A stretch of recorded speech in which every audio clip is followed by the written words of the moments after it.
Boa noite. Nosso projeto é sobre um suporte para saco de pancada. Nosso grupo é formado por Eduardo Foster, Gabriel, João Gabriel e Rodrigo Pimenta. Nosso trabalho tem como objetivo um projeto de elemento de fixação de um suporte para saco de pancada de 120 quilos. Serão utilizados alguns parafusos e arruelas de modo a fixá-los firmemente, né? O conjunto consiste basicamente em uma mão francesa convencional que suporta o saco de pancada adequadamente. Bom, fizemos uma análise inicial. A primeira coisa foi uma pesquisa de mercado, para saber se já tinha algo parecido, né, com o projeto a ser feito. Logo após, fizemos uma seleção do modelo que nós íamos seguir como projeto, e logo após, fizemos uma seleção de material. Na parte dos cálculos, como nosso problema é uma viga que tem 2 engastes, isso gera muitas variáveis para poucas equações. Então, para facilitar achar o valor dos esforços, a gente usou o software F2, onde a gente colocou lá os esforços e pôde encontrar os valores das reações. E depois desses valores, a gente usou o Python para fazer um programa onde a gente possa encontrar o fator de segurança fadiga e ao escoamento, e assim dimensionar os parafusos.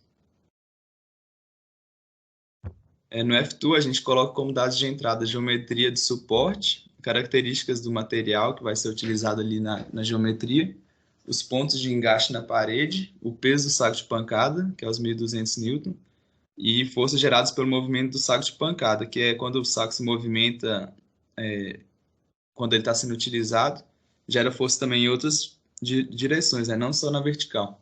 E como dados de saída, a gente tem resultado das forças e momentos ao longo da estrutura, reações nas juntas desaparafusadas, que é a parte mais importante, e os resultados são dados através de gráficos. Nesse primeiro gráfico, a gente consegue ver as reações nos engastes da vista lateral, de acordo ali com as forças, né? De 1.200 e 320 newtons. A gente consegue também observar os esforços axiais nesse gráfico, os esforços cortantes por essa vista aí também, e por último os momentos fletores. Aí, utilizando agora a vista superior para encontrar as reações em pontos diferentes, a gente pode observar aí quais foram os valores encontrados. Também temos os valores axiais, os cortantes e, por último, reações dos momentos fletores. Bom, aí para facilitar um pouco o nosso trabalho de calcular os parafusos, a gente fez um programinha, né, que a gente entra com os dados de entrada, são as forças que o Pimenta achou no F2, e o parafuso, bem com a sua classe, e aí ele já devolve a área, tudo, e com o fator de segurança. A gente fez uma análise para rosca e uma análise de cisalhamento no corpo, né, porque a gente tem algumas juntas que são principalmente cisalhantes, né. Então, a gente já faz a análise conjunta. Assim, a diferença principal é que na tração a gente tem a área sob tração, que não é a área cheia, já no cisalhamento é a área cheia. Na tração na rosca, a gente tem a fadiga muito presente. Então, a gente tem uma consideração de tensão fadiga, que o Norton já dá a equação. Já no corpo, a gente tem a seção lisa, né? Então, a gente não considera nenhum considerador de tensões ali. Na tração na rosca, a gente tem tração pura praticamente, então só isso for considerado. Já quando a gente tem cisalhamento ali nas juntas, a gente tem a tração do parafuso, mais o cisalhamento. Então, a gente usou a tensão equivalente de Mises para calcular tudo. Já a constante de rigidez da junta é um problema, porque o chumbador ele tem uma geometria complicada, que deforma de uma maneira complicada, e tem a parede que não é padrão em lugar nenhum. Então, o Shigley já dá uma ideia de que normalmente os parafusos nunca tomam mais do que 20% da carga. Então, a gente adotou esse caso com a constante valendo 0,2, que é o pior caso para a nossa estimativa. E, por fim, a gente usa o critério de Guzman para fadiga e o escoamento padrão usando Mises. Aqui os resultados, ele dá um gráfico do fator de segurança contra a pré-carga, né? E a gente pode ver que o parafuso da parede, que está carregado principalmente em tração, mas tem cisalhamento também, mas o principal é a tração, tanto é que as curvas azuis dão um fator de segurança menor, a gente pode ver que adotando ali mais ou menos um 30% da pré-carga, a gente tem a relação ótima entre pré-carga e fator de segurança para fadiga na rosca, usando um M10 5.8, claro. E aí a gente tem as juntas, na junta central, os parafusos mais carregados em cisalhamento, que são, desculpa, que tem a gente pode ver que como eles estão só em cisalhamento praticamente, não tem virtualmente nenhum problema de separação, então a gente pode pegar de 0 a 0.4, 0.5 da pré-carga, que já dá um resultado satisfatório com fator de segurança acima de 2 para o mesmo M10 5.8. E aí a gente quis pegar o mesmo parafuso, justamente para unificar tudo e só precisar de uma chave para apertar. E por fim, como o nosso projeto consiste muito mais do que modelar apenas parafuso, mas modelar uma montagem completa, uma coisa com utilidade, a gente sempre tem que fazer a simulação em algum software específico para a gente também estar dimensionando como seriam os outros elementos que compõem o nosso projeto. Então a gente utilizou o SolidWorks, que é um software CAD bastante versátil, porque ele tem uma extensão dele chamada SolidWorks Simulation, que é meio que um portfólio de ferramentas de análise estrutural que usa elementos finitos que prevêem qual que vai ser o comportamento real de um produto, testando virtualmente esse nosso modelo sobre determinados esforços. E o SolidWorks Simulation tem umas ferramentas bem interessantes para simulação envolvendo uniões aparafusadas, porque você consegue dizer para o software em montagens como essa, que onde ficam as superfícies de contato entre uma peça e outra, e você pode também estar gerando paredes virtuais e parafusos virtuais.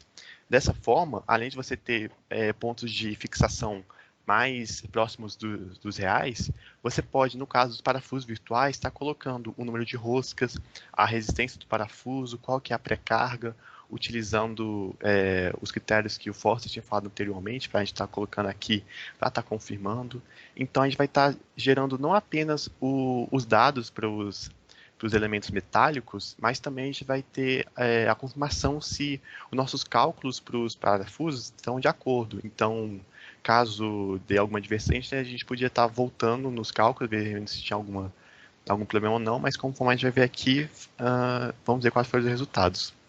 Então, inicialmente, a gente tem aqui uma análise de deformação, onde a extremidade que está em vermelho, que é a mais crítica, ela deforma apenas 6 milímetros, o que o nosso grupo considerou que é um tanto bastante razoável, até porque não chega a ser tão visível assim essa deformação.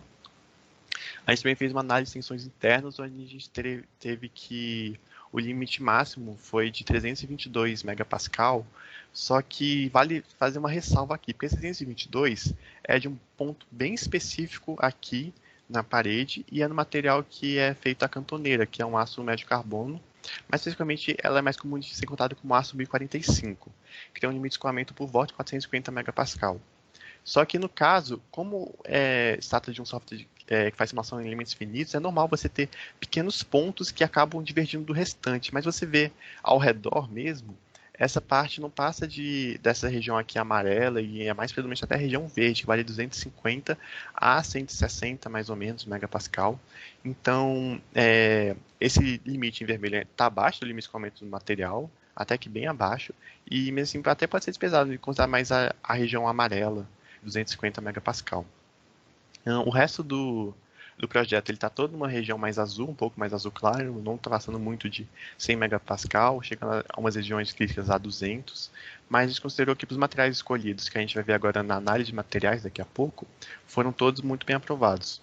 E apenas para estar verificando os parafusos, a gente usou os parafusos virtuais e para um fator de segurança 2, todos os parafusos do nosso projeto foram aprovados, de acordo com o que o Forster havia feito na simulação no Python. E por fim, a lista de materiais, ela basicamente compõe parafusos de classe 5.8, aços carbonos 1020, para as chapas metálicas, que são dobradas, e também aço carbono médio, que compõe o material das arruelas e também das porcas. E os tubos, eles são feitos de metalon. Para os dados de metalon, a gente utilizou um estudo lá da faculdade do Gama, que ele apresenta alguns dados que a gente utilizou no SolidWorks para estar fazendo a simulação. Inclusive está na nossa bibliografia, caso alguém queira dar uma olhada depois. E para fins de estética mesmo, a gente tem uma ponteira no nosso projeto, que ele é feito de um polímero. E então também fica aqui listado quais são os materiais. Por fim, aqui a nossa bibliografia. E é isso, muito obrigado.